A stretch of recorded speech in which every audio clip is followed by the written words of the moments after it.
नमस्कार, स्वागत है आप सभी का तोमर एकेडमी के यूट्यूब चैनल पर। मैं आर.एस. तोमर आप सभी का एकेडमी के यूट्यूब चैनल पर बहुत-बहुत स्वागत करता हूं। उत्तराखंड एसआई 2026 को ध्यान में रखते हुए हम प्रीवियस ईयर पेपर सॉल्व कर रहे हैं थोड़ा-थोड़ा करके। कुछ क्लासें मैंने डाल दी है और जहां तक हमने सॉल्व किया है उससे आगे प्रश्न को सॉल्व करते हैं। मैथ्स वाला जो पोर्शन है वो मैं सॉल्व करा रहा हूँ। थोड़ा-थोड़ा करके हम इसको जो पेपर है प्रीवियस ईयर 2025 का जो पेपर है उत्तराखंड पुलिस एसआई का वो हम सॉल्व कर रहे हैं। इसमें जो है हम थोड़ा-थोड़ा इसलिए कर रहे हैं ताकि हमें जो है जो वीडियो है बहुत लंबी ना बने। तो जो बच्चे पहली बार देख रहे हों तो आप इससे पहले की जो क्लासें हैं उसको भी ज़रूर देखें।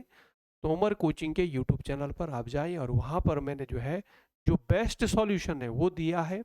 तो वहाँ से आप जो पेपर है उसको देखें, टाइप देखें, लेवल देखें, कौन से चैप्टर में से प्रश्न जो है ज़्यादा पूछे जा रहे हैं, तो वो आप जो है अच्छे से तैयार करें, ठीक है? ताकि देखो हम पेपर इसलिए सॉल्व कर रहे हैं कि हमें टाइप का पता, पैटर्न का पता, ये सारा पता चले कि कौन से चैप्टर से इम्पोर्टेंट जो प्रश्न हैं पूछे जा रहे हैं, तो ये सारा हमें पता चले इसलिए हम जो है पेपर को सॉल्व कर रहे हैं ताकि आप 2026 में उत्तराखंड एसआई का जो आ, भर्ती आएगी उसमें अपना बेहतर प्रदर्शन करें और आपका सिलेक्शन हो। तो बच्चों आइए हम जो है जहाँ तक हमने कर दिया था उससे आगे बढ़ते हैं आज, ठीक है? तो जहाँ तक हमने कर दिया था उससे आगे हम आज सॉल्व करेंगे और जो भी अच्छे तरीके होंगे, बेस्ट मेथड होंगे वो मैं आपको सिखाने का मैं प्रयास करूंगा। आपने खुद भी मेरे साथ जो है प्रश्नों को सॉल्व करना है।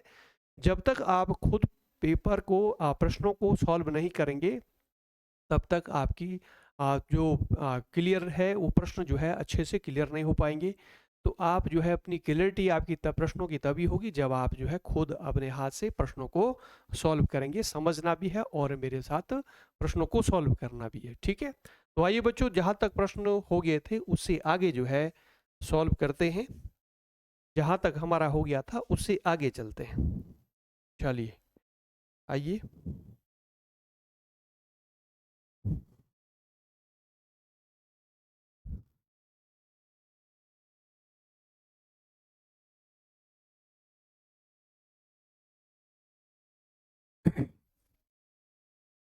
आइए बच्चों देखो जरा कहाँ तक हमने कल करा था। देखो लास्ट प्रश्न हमने ये किया था। देखो हमने कल किया था ये समरूप त्रिभुज वाला प्रश्न है, ये हमने करा था है। और औसत वाला प्रश्न हमने किया था। देखो औसत औसत वाले देखो दो प्रश्न आपको लगातार देखने को मिल रहे हैं, ठीक है? समरूप वाला हमने कल किया था। तो जो बच्चे पहली बार देख रहे हो ये जो है आप देख लेना। इसके बाद आज जो है 243वां प्रश्न है, ये नाव तथा धारा में से है। तो एक बार मैं प्रश्न पढ़ देता हूँ फिर सॉल्व करते हैं। देखो जरा ध्यान से देखना, देखो क्या कह रहे हैं। कह रहे हैं इसमें देखो 143 है। एक महिला धारा के प्रतिकूल 16 किलोमीटर प्रति घंटा की गति से तथा धारा के अनुकूल 26 किलोमीटर प्रति घंटा की गति से नाव चला सकती है। धारा की चाल बताओ। धारा की चाल बतानी है। देखो इसमें क्या कह रहा है, समझो फिर से आप कि एक महिला है धारा के प्रतिकूल। प्रतिकूल समझ रहे हैं बच्चों? प्रतिकूल मतलब क्या? उल्टा। जैसे पानी इस दिशा में बह रहा है तो ये उल्टी चल रही है, इस दिशा में अपनी नाव को चला रही, इस दिशा में, ठीक है? प्रतिकूल मतलब अपोजिट डायरेक्शन, जिस डायरेक्शन में पानी बह रहा है उसके उल्टी दिशा में प्रतिकूल मतलब ये हुआ। उसकी 16 किलोमीटर प्रति घंटा की चाल से चलाती, जबकि धारा के अनुकूल यानी धारा की दिशा में, डाउन स्ट्रीम बोलते हैं इसको ना, इसको क्या बोलेंगे? अप स्ट्रीम, मतलब उल्टी दिशा अप स्ट्रीम। और डाउन स्ट्रीम यानी धारा की दिशा, उसमें 26 की स्पीड से 26 किलोमीटर प्रति घंटा की चाल से नाव चला रही। तो इसमें पूछ रहे बताओ धारा की चाल बताओ। धारा की चाल मतलब जो पानी की चाल है वो निकालनी। पानी की चाल पूछ रहे हैं कि पानी की चाल बताओ, धारा की चाल बतानी है। तो देखो बच्चों धारा की चाल आपने निकालनी, किस तरह से आप निकालेंगे? लो यहाँ पे आ जाओ, मैं यहाँ समझाता हूँ, इधर बोर्ड पे आ जाओ। देखो क्या कह रहे हैं कि धारा की चाल बताओ। तो धारा की चाल पूछ रहा है यानी स्पीड ऑफ स्ट्रीम।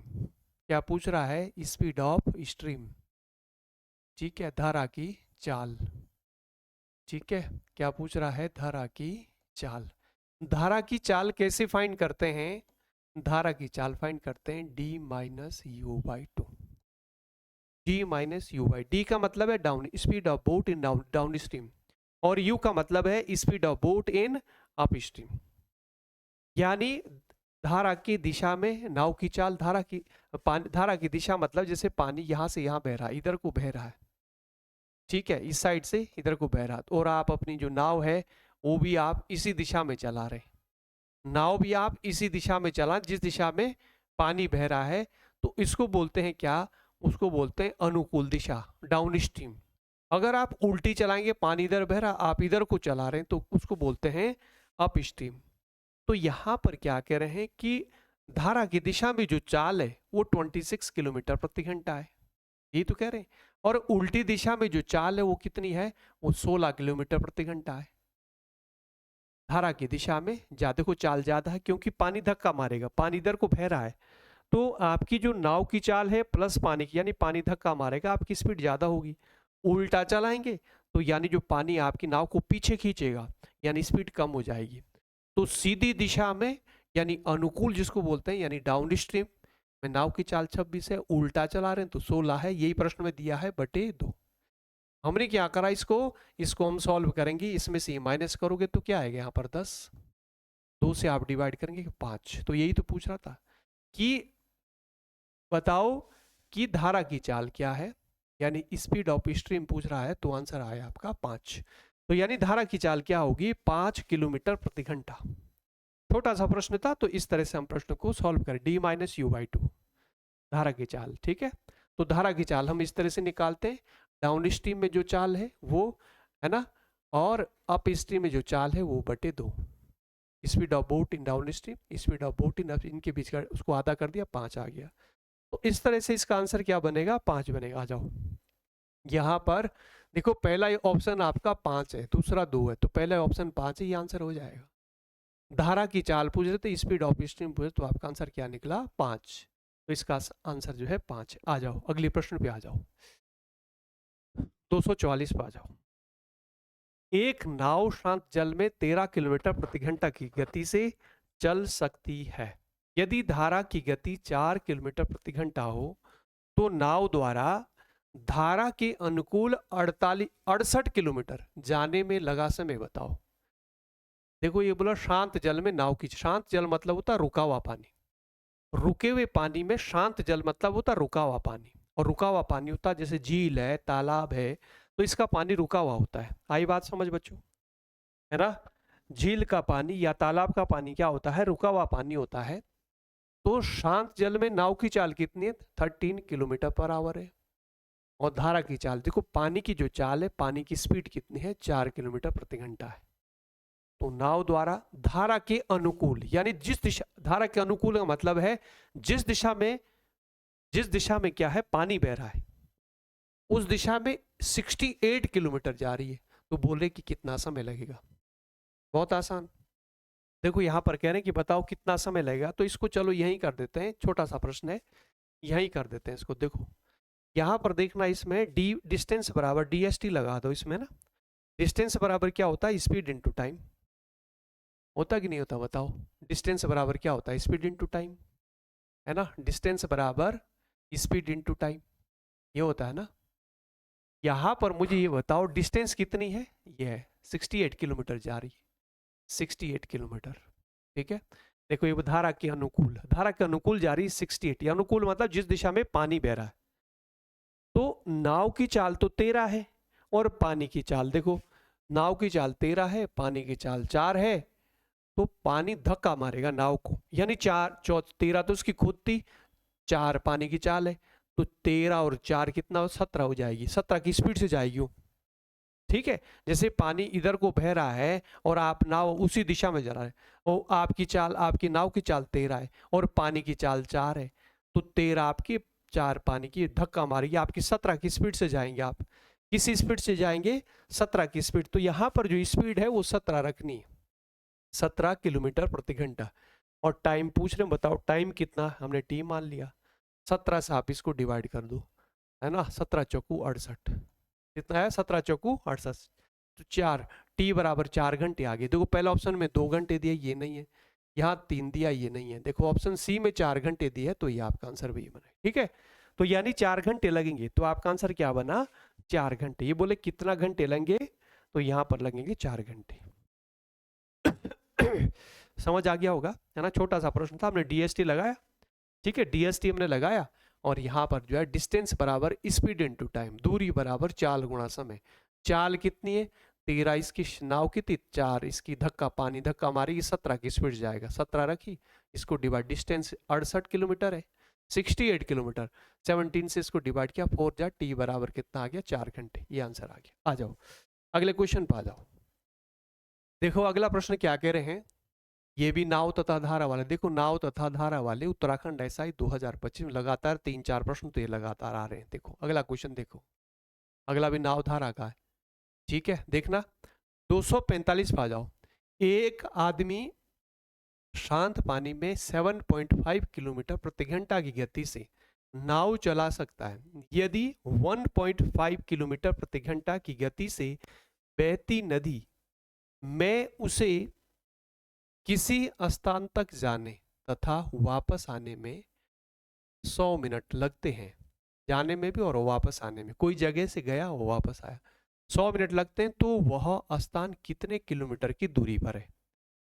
देखो शांत, देखो आदमी शांत पानी में इतने की स्पीड से की गति से नाव चला सकता है, और 1.5 किलोमीटर की गति से नदी बह रही है।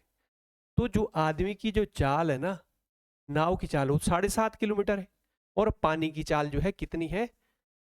1.5 किलोमीटर प्रति घंटा है।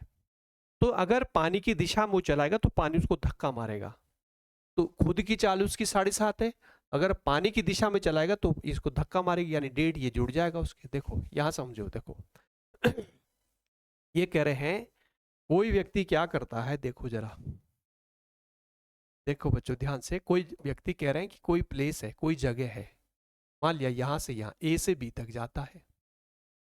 ठीक है, ए से बी तक जाता, मान लिया पानी इस डायरेक्शन से जो है इधर को बह रहा है। ठीक है, पानी इधर को बह रहा है, जो उसकी चाल है पानी उसको धक्का मारेगा, तो उसकी चाल कह रहे हैं कि 7.5 है, 7.5 किलोमीटर पर आवर है। व्यक्ति की नाव की चाल ये है। ठीक है, और पानी की चाल कितनी है? पानी की चाल है 1.5, 1.5 किलोमीटर प्रति घंटा है। पानी की चाल 1.5 किलोमीटर प्रति घंटा है। अगर वो पानी की दिशा में जा रहा है तो ये ऐड हो जाएगा, जुड़ जाएगा ये दोनों, पानी की दिशा में, down stream, speed of boat in down stream. तो यहां पर इसकी जो स्पीड होगी, यानी down speed of boat in down stream, वो क्या होगी? जोड़ देंगे, यानी कितना होगा? 7 और 1 8, 9 हो जाएगा, 9 किलोमीटर प्रति घंटा, है ना? अगर सीधी दिशा में जाता तो डी क्या आ जाएगा इसमें, यानी speed of boat in down stream. ठीक है, तो वो 9 किलोमीटर प्रति। अगर उल्टा आएगा, देखो यहां से ये बोले यहां से एक स्थान से जाने और वापस आने में जो टोटल टाइम लगा है वो 100 मिनट कह रहा प्रश्न में, कि उसको जाने में और वापस आने में कितना टाइम लगा? 100 मिनट लगे। ठीक है, तो यहां पर देखो, अगर यहां से यहां जा रहा है, पानी ए से बी की तरफ कुछ बह रहा है, तो उसकी खुद की स्पीड कितनी है? 7.5। पानी की स्पीड कितनी है? दोनों जुड़ जाएगा, यानी पानी धक्का मारेगा ना उसको, वो 9 की स्पीड से जाएगा।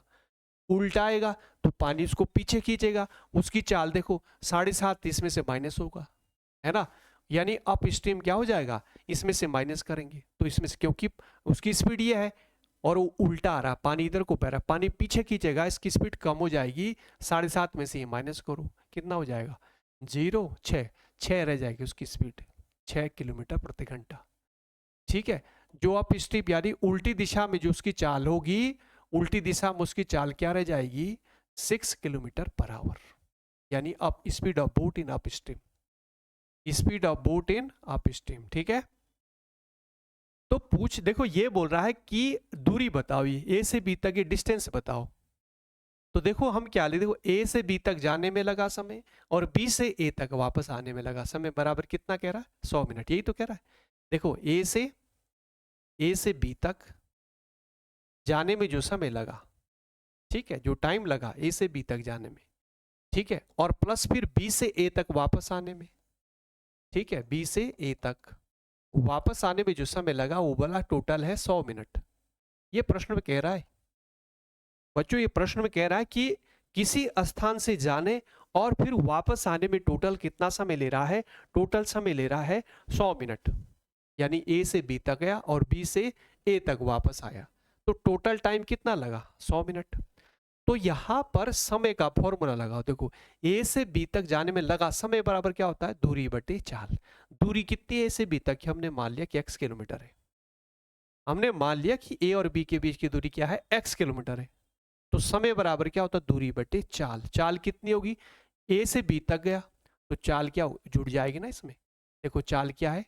9 हो जाएगी। जब जिस दिशा में पानी बह रहा है उस दिशा में जा रहा है तो चाल ये होगी। यानी खुद की चाल 7.5 है और 1.5 जो है पानी की है, इसको धक्का मारेगा।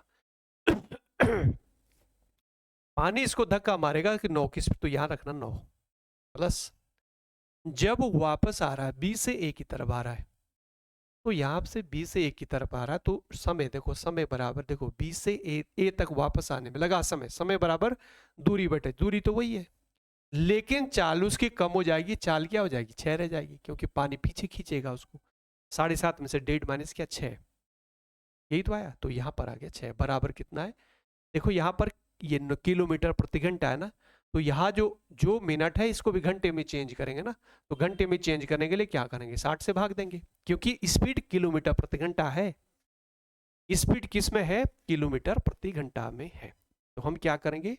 मिनट को भी घंटे में चेंज करेंगे। चलो इसको सॉल्व कर दो। एक्स निकालना, डिस्टेंस निकालनी, निकाल दो। देखो यहां पर जब एलसीएम लेंगे आप तो एलसीएम क्या आएगा? 18, 18 आ जाएगा ना।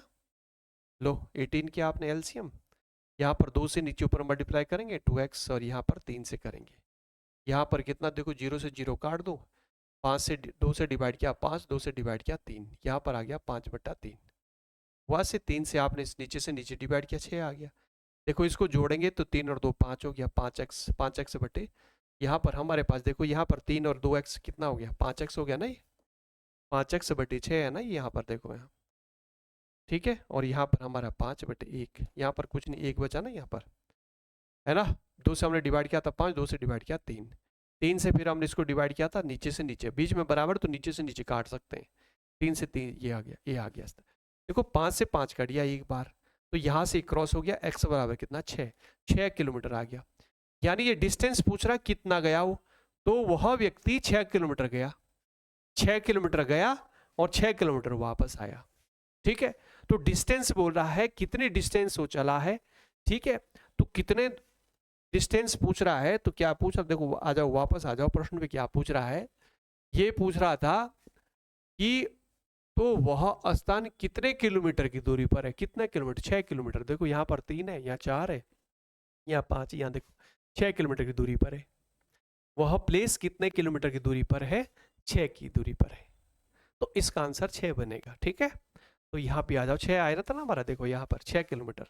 तो 6 किलोमीटर की जो है दूरी पर वो जगह है, यहाँ से वो चला था, यहाँ से जो है 6 किलोमीटर की दूरी पर वो प्लेस है जहाँ तक वो गया था।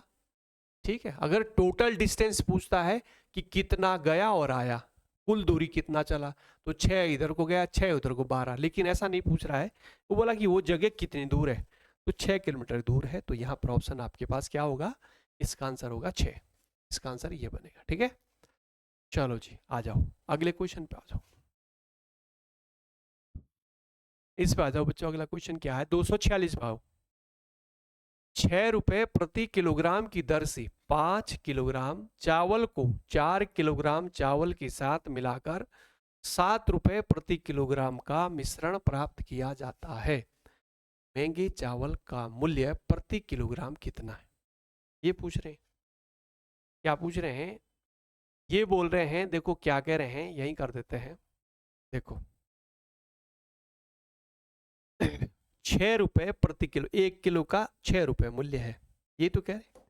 देखो 6 रुपए प्रति किलोग्राम की दर से 5 किलो चावल, ठीक है, को 4 किलोग्राम चावल के साथ मिलाकर, देखो चावल, देखो ये क्या कह रहे हैं कि 6 रुपए प्रति किलोग्राम की दर से 5 किलोग्राम चावल को 4 किलोग्राम चावल के साथ मिलाकर 7 रुपए प्रति किलोग्राम का मिश्रण बनाते हैं। 2 प्रकार के चावल है, उसको मिला दिया, मिक्स कर दिया, तो ये बोले महंगे चावल का मूल्य बताओ प्रति किलोग्राम कितना है।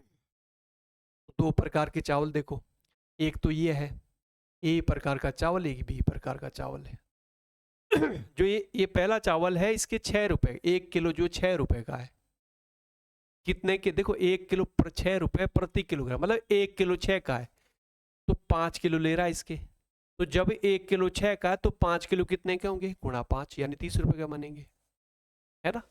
इसी तरह आगे आ जाओ, देखो चावल को 4 किलोग्राम, दूसरा जो बी प्रकार का चावल है उसके लिए 4 किलो।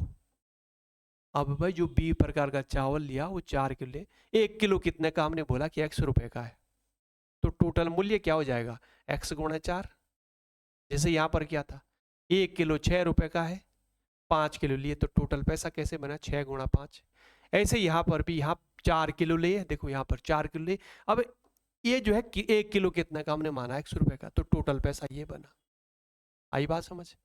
अब यहाँ पर टोटल देखो, इसके यहाँ से ए प्रकार का चावल उसका मूल्य और बी प्रकार के चावल उसका मूल्य, टोटल मूल्य क्या करें प्लस करो। ये बोले इसको मिला दिया, इकट्ठा कर दिया, 5 किलो ये 4 किलो यहाँ से लिए, टोटल हो गया 9 किलो। 9 किलो है ना, देखो यहाँ पर देखो 5 किलो तो यहाँ से 6 रुपए वाला जो चावल है 5 किलो उसके, और जो ये दूसरा चावल है 4 किलो इसके, तो 5 और 4 कितने हो गए 9 किलो हुए टोटल। इस हिसाब से दे रखो, देखो 7 रुपए प्रति किलोग्राम का मिश्रण बना रहे हैं, ये 7 रुपए के हिसाब से, तो टोटल पैसा देखो 9 किलोग्राम बना और 1 किलोग्राम का जो है 7 रुपए बोल रहा है, मिलाकर 7 रुपए किलोग्राम का मिश्रण प्राप्त हो गया। ठीक है, ये जो है 7 रुपए का बना। अगर टोटल करते हैं तो ये बोले 1 किलो जो है 7 रुपए का, तो 9 किलो कितने के बनेंगे 9 गुणा 7। ठीक है, तो इसके बराबर हो गया। ये हुआ कि नहीं हुआ, देखो जो ए प्रकार का चावल था 1 किलो का मूल्य 6 रुपए है, 5 किलो है तो टोटल मूल्य 6 गुणा 5। यहाँ पर 4 किलो है, इसका मूल्य 1 किलो का x रुपए है, टोटल ये दोनों को जोड़ दिया, टोटल जो देखो टोटल किलो बने 9 किलो, 5 किलो ये 4 किलो 9 किलो हो गया। इसका जो टोटल जो 9 किलो बने हैं इसका मूल्य कितना बना है 7 रुपए 1 किलो का प्रति किलोग्राम, तो टोटल मूल्य गुणा 9 गुणा 7। बस इसको सॉल्व कर दो, x आ जाए आपके पास, है ना। 6 पंजा 30 हुआ, ये कितना हुआ 9 7 63 हुआ, है ना। 6 पंजे 30, 30 ये माइनस हो जाएगा इधर, देखो इधर प्लस का उधर जाके माइनस होगा। यहाँ पर कितना है 4x, इसमें से घटा दो कितना है 33, यहाँ पर 4x, 4 से आप इसको डिवाइड करो, 4 अट्ठे 32 हुआ। हमारे पास एक बच रहा है, जीरो लगाएंगे, दसम लगाई 10 बना, 4 दूनी 8, 2 4 पंजे 20, कितना आ गया 8 रुपए 25 पैसे। तो इसका आंसर क्या बनेगा, देखो पहला ऑप्शन 8 रुपए है, ये नहीं होगा। दूसरा 7 रुपए 50 पैसे, ये नहीं है। 8 रुपए 25 पैसे, ये आंसर सी बन रहा है। देखो 8 रुपए 25 पैसे, ये यानी जो दूसरा हमने एक्स दूसरे प्रकार का चावल है उसका मूल्य हमने माना था x रुपए, और x की वैल्यू कितनी आ गई है 8 रुपए 25 पैसे। तो यही पूछ रहा था कि दूसरा जो चावल है उसका मूल्य बताओ, तो उसका मूल्य बन रहा है कितना 8 रुपए 25 पैसे। इस तरह से सॉल्व करें, ठीक है।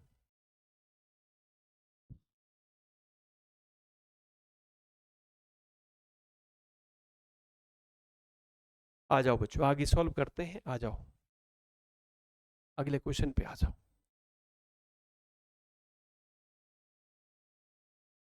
देखो अगला क्वेश्चन देखना, अगला प्रश्न कह रहा है दो बर्तनों ए और बी में रखे घोलों में स्प्रिट और पानी का अनुपात 5:2 तथा 7:6, एक नए बर्तन सी में 8:5 के अनुपात में स्प्रिट और पानी वाला एक नया मिश्रण प्राप्त करने के लिए इन मिश्रणों को किस अनुपात में मिलाया जाए। ये बोले किस अनुपात में लेना इनको, ठीक है। दो बर्तन है ए और बी, एक में स्प्रिट और पानी का अनुपात ये है और दूसरे में ये है। तो ये कह रहे हैं कि बताओ नए बर्तन सी में 8:5 के अनुपात में स्प्रिट और पानी का एक नया मिश्रण तैयार करना है, ठीक है। तो बताओ किस अनुपात में लें, ए से क्या कितना लें और बी से कितना लें। तो बच्चों इसको हम एलिगेशन मेथड से भी सॉल्व कर सकते हैं। किसे कर सकते हैं, इसमें एलिगेशन भी लगा सकते हैं, ठीक है जी। इसे कर सकता हूं एलिगेशन से भी हम इसको सॉल्व कर सकते हैं, ठीक है। एलिगेशन से हम इसको सॉल्व कर सकते हैं। चलो आ जाओ, देखो ये दो प्रकार के, एक 5-7 है, एक 7-6 है। आ जाओ जरा, देखो क्या कह रहा है, दो प्रकार के मिश्रण है। ये आपका ए है, दूसरा ए है और दूसरा ये बी है। इसमें जो पानी का, इसमें जो इसका अनुपात है, स्पिरिट और पानी का अनुपात है, वो कितना है, 5:7। और इसमें कितना है, 6:7। यही है, एक बार देख लेते हैं। 5:7 और 6:7, ये 5:2, इसमें 5:2 और दूसरे में 7:6। 7:6 उल्टा है, 7:6 है, ठीक है, ठीक है, 7:6। किसका, स्पिरिट और वाटर का, स्पिरिट और पानी का अनुपात, स्पिरिट और पानी का अनुपात ये है, एक में ये, एक में ये, ठीक है। अब यहां से ये कह रहे हैं कि एक तीसरा बर्तन है सी, ठीक है, और इसमें जो है जो अनुपात बनाना है, तीसरे बर्तन, देखो एक बर्तन ये है, एक बर्तन ये है, और एक तीसरे बर्तन में डालना है। और यहां पर जो अनुपात बनाना, क्या अनुपात बनाना, देखो जरा, यहां पर कह रहे हैं जो इसमें अनुपात बनाना है वो बनाना है 8:5। किस अनुपात में बनाना है, 8:5 के अनुपात में बनाना है, 8:5, यानी स्पिरिट और पानी का जो अनुपात है ये बनाना है, ठीक, स्पिरिट और पानी का अनुपात ये बनाना है यहाँ पर बर्तन सी में। तो ये बोले यहां से और यहां से कितना कितना लें। तो बच्चों इसको मैं एलिगेशन से कर सकता है, ये तो मैंने वो लिखा जो प्रश्न में दिया था यहाँ पर। प्रश्न समझो, पहले प्रश्न समझना जरूरी है, प्रश्न समझेंगे आप। एक बर्तन ये है, एक बर्तन ये है, इसमें स्पिरिट और पानी का अनुपात ये है, दूसरे में 7:6। प्रश्न में कह रहे हैं ये बोले यहां से कितने लें, यहां से किस अनुपात में लें, ताकि तीसरे बर्तन में जो भी अनुपात अनुपात क्या हो जाए, 8:5 हो जाए, ऐसा कह रहे हैं। तो इसको हम एलिगेशन से कर सकते हैं। देखो ये ए है बर्तन है, ये बी है, ये सी बर्तन है, बीच में सी लिखा है ना, ये सी बर्तन है बीच में, ठीक है। यहां पर देखना स्पिरिट, स्पिरिट की अगर हम बात करें तो यहां पर देखो स्पिरिट के नीचे 5 लिखा, तो 5/7 लिखेंगे ऐसे, 5/7 जैसे 5/7 लिया, ऐसे स्पिरिट लिया हमने, देखो यहां से 5 और अनुपात होगा 7। यहां से लो स्पिरिट कितना है, 7 भाग है इसके, पानी के 6 भाग है, तो हम यहां से भी स्पिरिट लेंगे, यहां पर 7 या दोनों को जोड़ देंगे, 7 और 6 कितना हुआ, 13। इस सी पे आ जाओ, देखो सी में जो है यहाँ पर कितना है, देखो स्प्लिट के नीचे 8 लिखा, 8/अनुपातों का योग, ऐसे 8 लिखा, अनुपातों कितना हुआ, 13 हुआ। अब ना एलिगेशन से कर देंगे इसको। इसमें क्या करो, देखो 8/13 में से इसको घटा दो, तो 8/13 में से जब ये माइनस करोगे तो क्या आएगा, 1/13 आएगा, आएगा कि नहीं आएगा। देखो 8/13 माइनस 7/13 जब माइनस करोगे तो 8/7 घटा तो 1/13, यही तो आया है ना, वही मैंने लिखा। एक इसमें से हमने इसको घटा दिया, ये जो संख्या होती है ये इन दोनों के बीच की होती है, यानी इससे तो बड़ी है, इसका मतलब इससे छोटी होगी, तो इसमें से इसको घटा देंगे। अब इसमें से देखो एक बार मैंने इसमें से इसको माइनस किया, ये लिखेंगे यहाँ पर लिखेंगे बीच में रेशियो, इसमें से इसको घटाना है, यानी 5/7 माइनस 8/13 ऐसे करेंगे। बस देखो भिन्न है, फ्रैक्शन है, इसको माइनस करना है, आप जानते होंगे कैसे माइनस करेंगे। देखो इसकी गुणा यहाँ करो, 13×5 65 हुआ और 7×8 56 हुआ, तो 65 में से 56 घटाओ कितना बचेगा, 65 माइनस 56 करो, 56×4 यानी 9, 9 कितना हुआ, एलसीएम हम क्या लेंगे, 7×13 ऐसे लिया, यानी इसकी गुणा यहाँ कर दी, इसकी यहाँ कर दी, 7×3 आ गई। यहाँ पर देखना 1/13। बच्चों अब क्या करो, यहाँ पर ना देखो 13 से 13 कटा, तो हमारे पास क्या है, यहाँ तो 1 आ रहा ना, 1/1, और यहाँ पर हमारा 9/7, तो यहाँ पर देखो 9/7 आ रहा है, तो इसमें ऐसे करना, यहाँ पर देखो 7 है नीचे, एलसीएम लेंगे, 7 से नीचे ऊपर गुणा कर दो, यहाँ पर कर दिया ऐसे गुणा, 7 से नीचे ऊपर गुणा कर दिया, तो देखो 7 से 7 कट गया, यानी 7:7 तो आपका आंसर क्या बन रहा है, 7:9। किस अनुपात में लेना है, तो यहां से और यहां से दोनों मिश्रण से किस अनुपात में लेना, ताकि 8:5 बन जाए, तो 7:9 में लेना। अगर 7 लीटर यहां से लोगे तो 9 लीटर यहां से लेने, 7:9 का मतलब ये हुआ अगर 7 लीटर यहाँ से लोगे तो 9 लीटर यहाँ से लेने, 7 यहाँ से डाले इसमें, 9 यहाँ से तब रेशियो बनेगा ये। ठीक है, तो यही कह रहा था कि ए और बी से किस रेशियो में लें ताकि 8:5 बने, तो यहाँ से लेना है 7:9 के रेशियो में लेना। तो इसका आंसर क्या बनेगा? 7:9। ठीक है जी, इसका आंसर बनेगा 7:9। तो आ जाओ जरा इसका आंसर देखते हैं।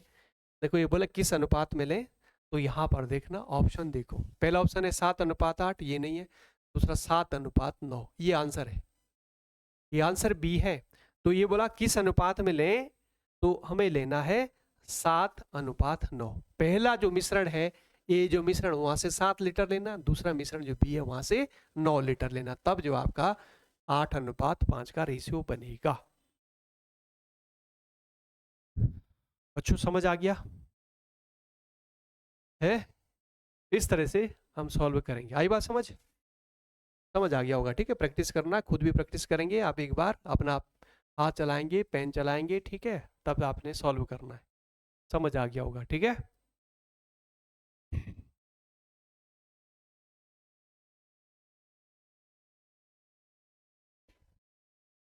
चलो चलो ठीक है बच्चों, आज इतना ही करते हैं, फिर अगली आगे वाले प्रश्न जो है अगली क्लास में करेंगे। ठीक है, ताकि आपको बोरियत महसूस भी ना हो, थोड़ा थोड़ा करके हम आगे करेंगे फिर। ठीक है, आज इतना ही करते हैं, फिर आगे करते हैं। और इसको आप जरूर, जो पहली बार देख रहे हो वो जो है इससे पहले वाली जो क्लासें हैं उसको भी जरूर देखें। तो जैसे हमने देखा अभी यहाँ पर हमारे पास देखो मिश्रण का प्रश्न हमें देखने को मिल रहा है ना। ये देखो मिश्रण के प्रश्न था, 2 प्रकार के चावल थे, यहाँ पर घोल था, है 2 प्रकार के घोल है, उसको मिला दिया, तो बोले बताओ किस रेशियो में।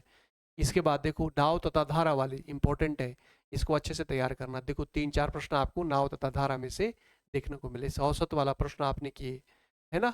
तो ये जो है इंपॉर्टेंट चैप्टर, इससे पहले हमने जो है बहुत सारे प्रश्न करे। देखो यहाँ पर ये परसेंट वाले देखो, ठीक है, ये प्रश्न हमने करे। इसके बाद संख्याओं वाला प्रश्न हमने करे, है ना, परसेंट वाले प्रश्न है इसमें देखने को मिल रहा है आपको। ठीक है, चक्रवृद्धि ब्याज का प्रश्न है, देखो यहाँ पर ये चक्रवृद्धि ब्याज के प्रश्न 2 लगातार प्रश्न आपको देखने को मिले हैं, है ना, 1 2 3 है चक्रवृद्धि ब्याज के, तो ये इंपॉर्टेंट है, अच्छे से तैयार करना है। ठीक है, इस तरह साधारण ब्याज जो है आपने अच्छे से तैयार करना है।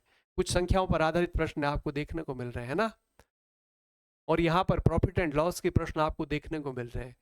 ठीक है, तो इस प्रकार से आप क्या करेंगे, अच्छे से इसको तैयार करना। प्रॉफिट एंड लॉस है, परसेंटेज है ना, और आपके मिश्रण है, ठीक है, नाव तथा धारा है, इंपॉर्टेंट चैप्टर है ये। इस तरह से, है ना, आप प्रश्नों को सॉल्व करेंगे। ठीक है, तो आज तो इतना ही करते हैं, फिर आगे जो है इसके आगे फिर कल करेंगे। आज इतना ही करते हैं। तो जो पहली बार देख रहे हो आप, इससे पहले की जो क्लास है उसको भी जरूर देखें। ठीक है, और अच्छे से तैयार करें, और खुद भी आप जो है प्रश्नों को जब तक आप खुद सॉल्व नहीं करोगे तब तक नहीं होता। मैथ्स खुद करो, एक बार नहीं समझ आ रहा तो दूसरी बार करो। ठीक है, जो कठिन प्रश्न होता है 2-3 बार करो, उसको खूब करो। जितनी प्रैक्टिस करेंगे, 2 बार करो, 3 बार करो, जब तक आपके समझ नहीं आया, है ना। वीडियो को आप रोक रोक के कर सकते हैं। ठीक है, तो इस तरह से आप सॉल्व करेंगे। बाकी फिर जो है इसके आगे फिर आगे करेंगे, फिर अगली क्लास में करेंगे। तो और जो पहली बार देख रहे हो आप वीडियो को जो है लाइक कर दें और अपने दोस्तों में शेयर कर दें ज़रूर, और चैनल को सब्सक्राइब भी कर दें। और उत्तराखंड SI 2026 आप तभी बन पाएंगे जो मैथ्स रीजनिंग आपने अच्छे से तैयार करनी है, क्योंकि बहुत बड़ा जो है रोल है इसका। ठीक है, तो अच्छे से तैयार करें, बाकी और सब्जेक्ट भी पढ़ें, लेकिन इसमें जो आपका कमज़ोर सब्जेक्ट है उसमें अधिक समय देना है। तो चलो बस आज इतना ही, फिर अगली क्लास में मिलते हैं। जय हिंद, जय उत्तराखंड।